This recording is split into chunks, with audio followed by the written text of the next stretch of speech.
वक्रतुंड महाकाय सूर्यकोटी समप्रभ निर्विघ्नं कुर्मे देव सर्व कार्येषु सर्वदा.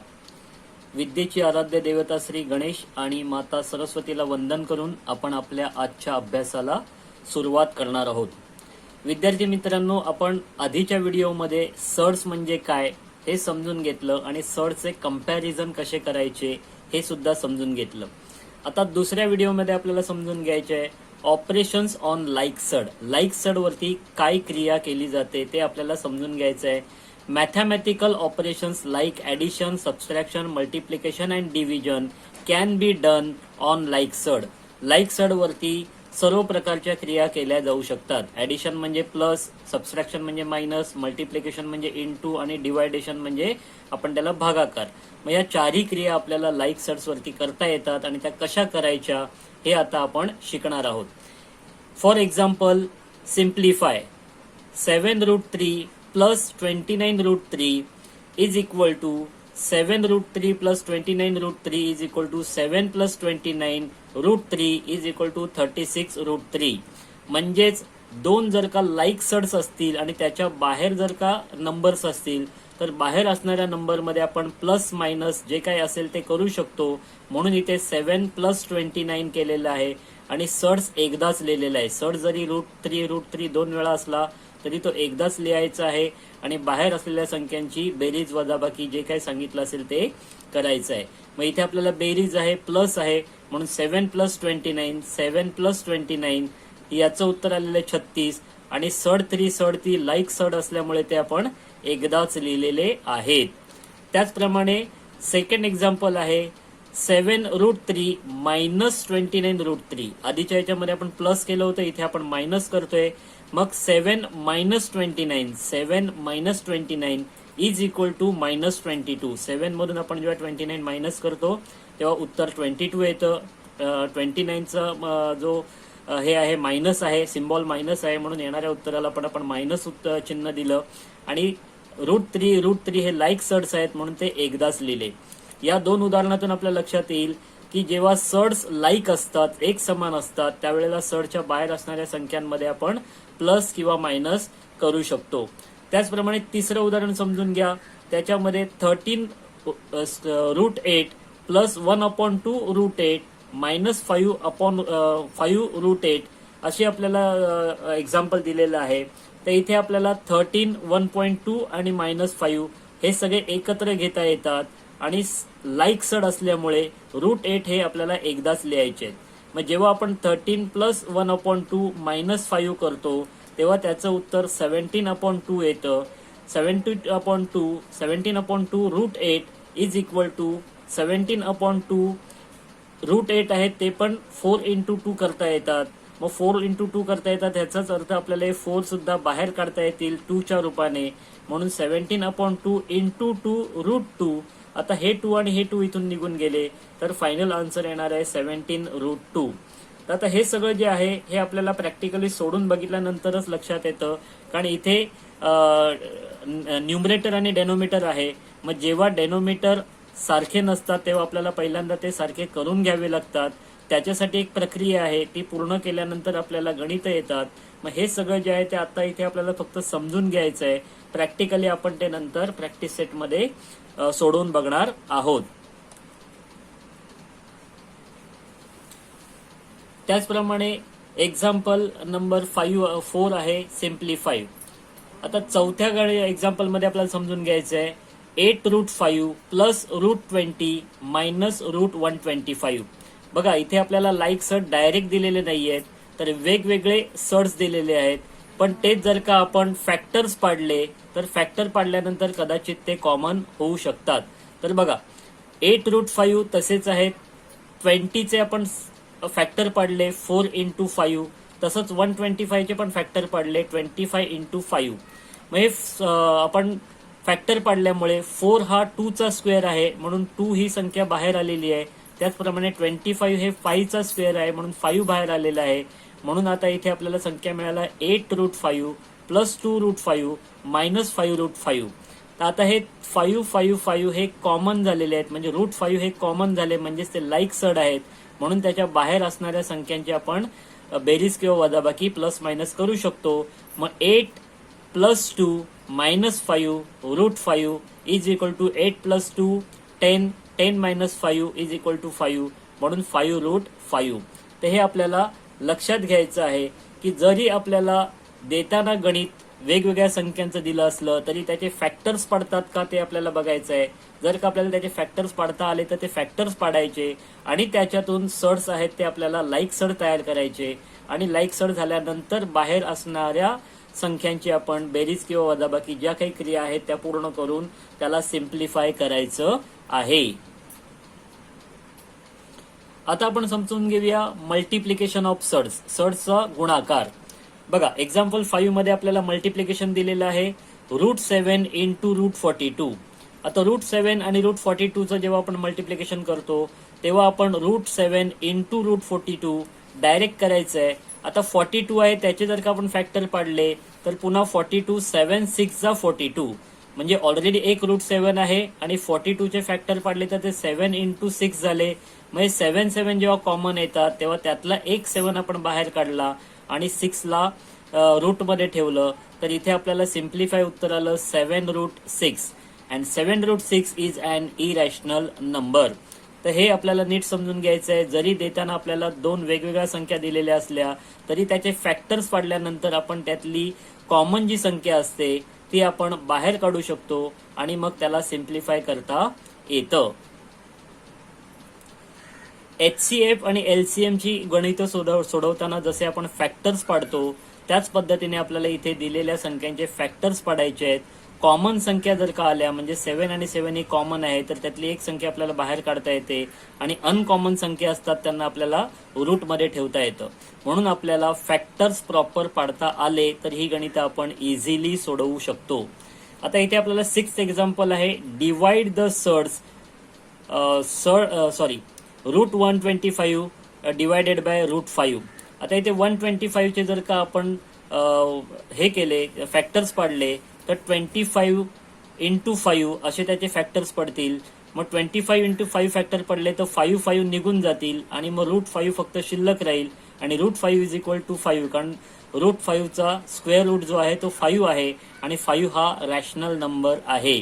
तर इथे लक्षात घ्या 125 चे पहिल्यांदा फॅक्टर पडलेले आहेत जे इथे आपल्याला दिसत नाहीयेत कारण हे गणित जे आहे ते आपल्याला पुस्तकामधलं आहे. तर 125 चे फॅक्टर पडतात 25 × 5. मग 5 5 त्याच्यातून निघून गेले तर फक्त 25 शिल्लक राहिले आणि √25 इज इक्वल टू 5 कारण 25 चा रूट जो आहे तो 5 असणार आहे आणि म्हणून 5 is rational number. Example number 7 समजून घ्या √50 × √18. आता इथे 50 चे फॅक्टर्स पडतात 25 × 2 आणि 18 चे फॅक्टर्स पडतात 9 × 2.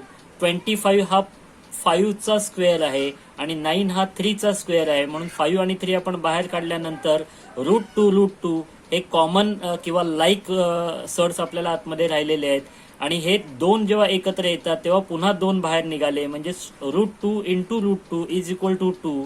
मग 5 × 3 is equal to 15 × 2 is equal to 30. Note that product and quotient of two surds may be rational number which can be observed in the above example 6 and 7. 6 and 7 example मध्ये आपण काय बघितलं तर त्याचं आन्सर जे आहे ते 5 आणि 30 आले आणि 5 आणि 30 हे रॅशनल नंबर्स आहेत.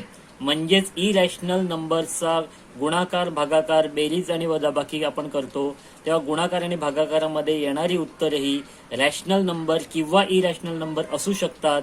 ही त्याची प्रॉपर्टी आहे आणि हे आपल्याला समजून घ्यायचं आहे. Rationalization of सड्स.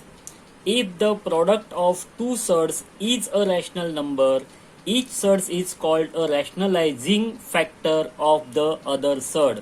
म्हणजेच काय जर का दोन सड्सचं प्रोडक्ट म्हणजेच उत्तर जर का रॅशनल नंबर मध्ये येत असेल तर ते दोन सड्स रॅशनलाइज फॅक्टर्स असतात एकमेकांचे. हे आपल्याला समजून घ्यायचंय.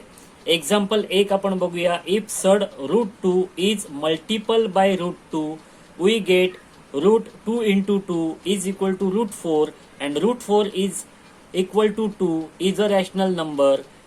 That's why root 2 is a rationalized factor of root 2.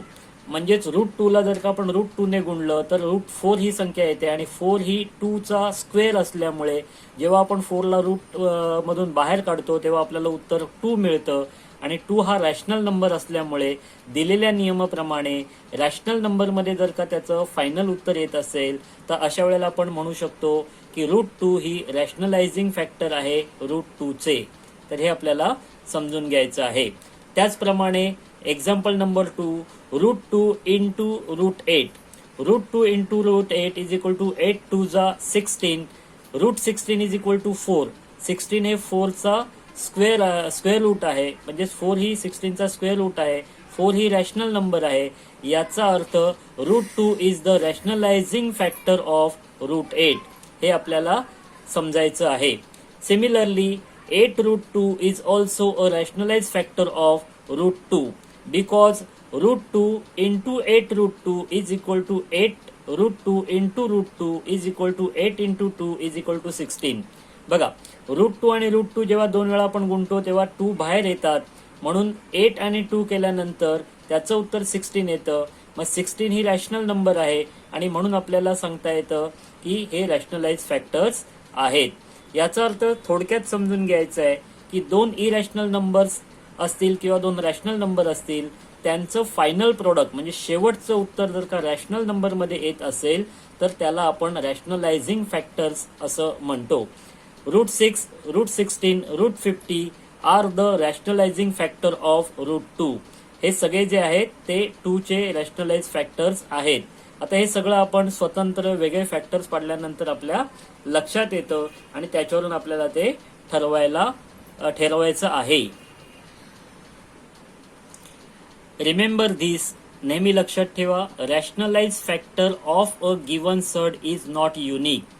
म्हणजेच काय तर रॅशनलाइज फॅक्टर गिवन सर्डचे दिलेले असतात, ते युनिक नसतात. If a surd is rationalising factor of a given surd, then a surd obtained by multiplying it with any non-zero rational number is also a rationalized factor of the given surd. तर हे सगळं आपण जेव्हा गणित सोडवतो त्यावेळेला आपल्या लक्षात येतं. आपल्याला फक्त इथे समजून घ्यायचं आहे. एक्झाम्पल नंबर 3 मध्ये काय सांगितलंय, find the rationalise factor of root 27. आता रूट 27 म्हणजेच काय, तर रूट 27 म्हणजेच 9 into 3. आणि 9 काय आहे, 9 हा 3 चा स्क्वेअर आहे.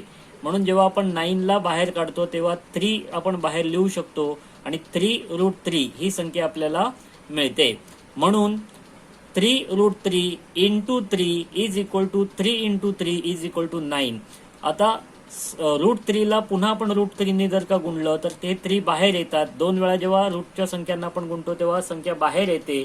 मग 3 इंटू 3 केल्यानंतर 9 नंबर्स मिळाले, इज अ रॅशनल नंबर. म्हणून root 3 is the rationalise factor of root 27. याचा अर्थ रूट 27 चा रूट 3 ही रॅशनलाइज फॅक्टर आहे. Note that root 27 is equal to 3 root 3 means 3 root 3 into 3 root 3 is equal to 9 into 3 is equal to 27. तर 3 आणि 3 चं multiplication केलं तर 9 येणार आहे आणि रूट 3 आणि रूट 3 चं मल्टिप्लिकेशन केलं तर 3 रूट मधून बाहेर पडणार आहेत. म्हणून 9 into 3 is equal to 27. Hence 3 root 3 is also rationalizing factor of root 27. In the same way 4 root 3, 7 root 3 are also the rationalized factor of root 27. Out of all these, root 3 is the simplest rationalization factor. तर route 3 च्या पुढे बाहेर येणारी कोणतीही संख्या असेल, मग ती 4 असेल, 7 असेल, 3 असेल, तर त्याच्या मल्टिप्लिकेशन मधून आपल्याला रॅशनल नंबर मिळतात आणि म्हणून ते रॅशनलाइज फॅक्टर्स असं म्हटलं जातं. एक्झाम्पल समजून घेऊया. एक्झाम्पल नंबर 4 आपल्याला दिलेला आहे, rationalise the denominator of 1 upon root 5. आता 1 अपॉन रूट 5 ला जर का आपल्याला रॅशनलाइज करायचं असेल तर कसं करता येईल. Solution 1 upon root 5 is equal to 1 upon root 5 into root 5 म्हणजेच डेनोमिनेटर मध्ये असणाऱ्या 5 ने न्यूमरेटर आणि डेनोमिटर दोघांनाही गुणलेलं आहे. बघा 1/√5 आहे, तर 1/√5 ला √5 ने आपण मल्टिप्लाय केलं तर √5 इज इक्वल टू 5. कारण 2 वेळा जर का रूट मध्ये असणाऱ्या संख्यांनी एकमेकांना गुणलं की ते रूट मधून बाहेर निघतात. Simplify numerator and denominator by multiply numerator and denominator by √5. इथे आपण √5 ने न्यूमरेटरला आणि डेनोमिटरला मल्टिप्लिकेशन केलेलं आहे आणि ते इथे ब्रॅकेटमध्ये मेन्शन केलेलं आहे.